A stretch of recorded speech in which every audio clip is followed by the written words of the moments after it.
Assalamualaikum warahmatullahi wabarakatuh.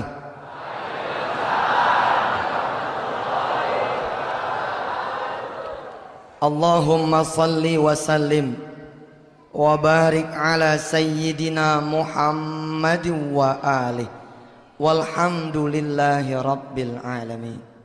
Pak, kalau Bapak sakit, kemana Bapak melangkah?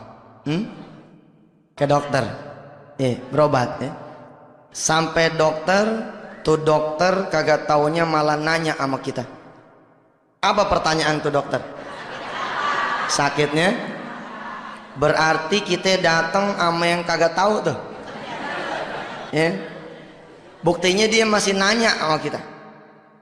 Terus kalau kita punya motor, mobil rusak, kemana kemudian kita datang? Bengkel. Sampai bengkel, tuh bengkel juga malah nanya sama kita. Apa pertanyaan tuh bengkel? Apanya yang rusak? Setelah kita cerita, baru dia bekerja. Terus pertanyaan ketiga, kalau kita lapar, apa yang kita cari? Makanan. Kalau kita haus, minuman. Berarti terakhir pertanyaan kelima, kalau kita punya motor bannya kempes, gitu, kempes. Kemana kita datang? Ke tukang tambal ban. Begitu kenalnya kita dengan tukang tambal ban, begitu kita punya masalah yang ada kaitannya dengan dia, langsung connect ke dia. Apa tuh artinya buat kita? Ini pertanyaan tauhid tuh tadi. Berarti kalau kita punya masalah, kita punya keinginan, kita kagak datang sama Allah, kita tidak menghadap kepada Allah, tuh tandanya kita tidak mengenal Allah sebaik kita mengenal dokter ketika kita sakit. Kita tidak mengenal Allah sebaik kita mengenal bengkel untuk motor mobil kita yang rusak. Kita tidak mengenal Allah sebaik kita mengenal makanan ketika kita lapar, minuman ketika kita haus, dan bahkan konyolnya, kita tidak mengenal Allah sebaik kita mengenal tukang tambal ban buat ban kita yang kempes. Padahal kalau kita datang kepada Allah, Allah kagak perlu nanya sama kita. Kenapa? Karena dia sudah maha tahu. Kenapa dokter masih perlu bertanya? Kenapa bengkel masih perlu bertanya? Karena mereka menganggap kita yang punya badan, mereka menganggap kita yang punya motor, sehingga kita yang lebih tahu tentang penyakit badan kita, tentang penyakit kendaraan kita. Tapi Allah mah nggak perlu nanya, karena dia sudah maha tahu. Siapa yang sedang punya kesulitan? Siapa yang sedang punya masalah? Yuk kita belajar. Kita belajar dari kisah seorang sahabat nih, seorang kawan yang namanya Malik. Kita belajar dari dia betapa dia berusaha menyelesaikan dia punya masalah. 3 tahun lamanya dia berusaha menyelesaikan dia punya masalah, nggak kelar-kelar.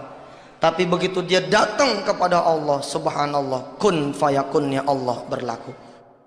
Innama amruhu idza arada syai'an ayyakula lahu kun fayakun. Kalau Allah sudah berkehendak, maka kehendaklah yang akan terjadi. Kalau Allah sudah bilang kun fayakun. Ada seorang kawan, sebut saja begitu, namanya Malik. Ini Malik sudah 3 tahun dia punya masalah yang enggak selesai. Apa masalahnya? 1, dia punya masalah utang. 2, dia punya masalah dengan istrinya. Yang 3, dia punya masalah dengan anaknya. Di tahun ketiga dia bermasalah. Dia memutuskan untuk bunuh diri. Jadi ketika dia udah nggak ketemu jalan penyelesaian masalahnya nih, subhanallah, dia kemudian memutuskan untuk bunuh diri. Dia bilang sama Allah, udah dah, ini penghabisan dah, habis udah nggak ada lagi jalan gitu. Sebagian bertanya, emang apa sih masalah yang sudah membuat Malik tuh kok mau bunuh diri? Tadi tuh 3 masalah tadi. Sebenarnya sederhana, tapi kalau kita tidak tahu kemana kita nyari pertolongan, Kalau kita tidak tahu kemana kita nyandarin diri kita. Emang begitu nasibnya. Masalah kecil bisa menjadi bahaya. Jadi rupanya di tahun ketiga, ketika si Malik punya masalah, semuanya memuncak. Di tahun ketiga, di hari Minggu, ada rentenir datang ke dia punya rumah. Tuh rentenir ngomong begini sama si Malik. Lik, kalau lo nggak bisa nyiapin duit 15 juta, besok Senin jam 10, pilihannya cuma dua. Satu, lo kosongin rumah ini. Atau yang kedua, gue yang ngosongin di rumah. Sebenarnya ini ya bukan juga masalah enteng sih. Tapi kalau urusan lagi pada terang, 15 juta barangkali masih bisa nyari kanan kiri. Tapi Malik udah gelap gitu.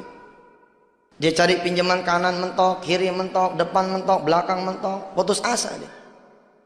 Kedatangan tamu yang pertama sudah membuat Malik itu bongkok gitu, agak nunduk gitu.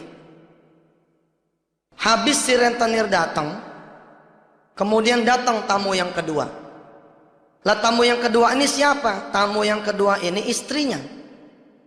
Rupanya istrinya sudah 2 tahun pisah ranjang, ibu. 2 tahun pisah rumah. Si istri datang.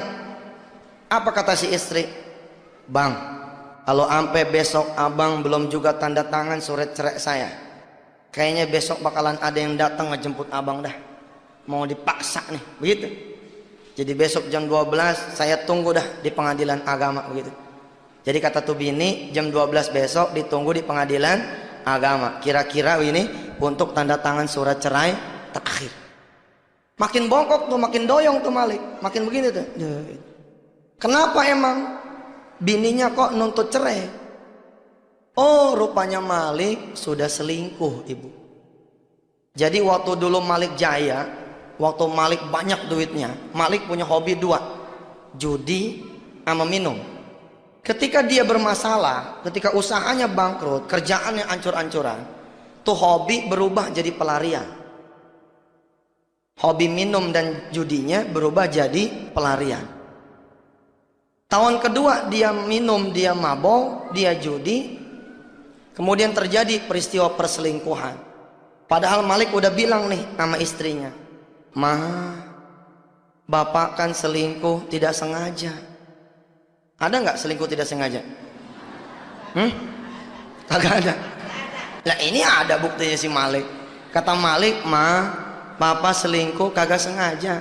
Jadi rupanya begitu dia mabok gitu, pulang ke tempat perempuan yang bukan bininya, sama-sama mabok. Lelaki perempuan sama-sama mabok, satu rumah, satu kamar, kejadian.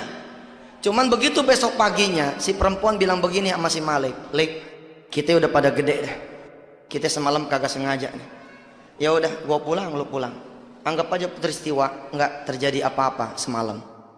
Ternyata 4 bulan kemudian diralat sama nih perempuan. Apa kata si perempuan? Waduh, kagak bisa nih. Ternyata kagak sengaja, jadi juga begitu. Lah bininya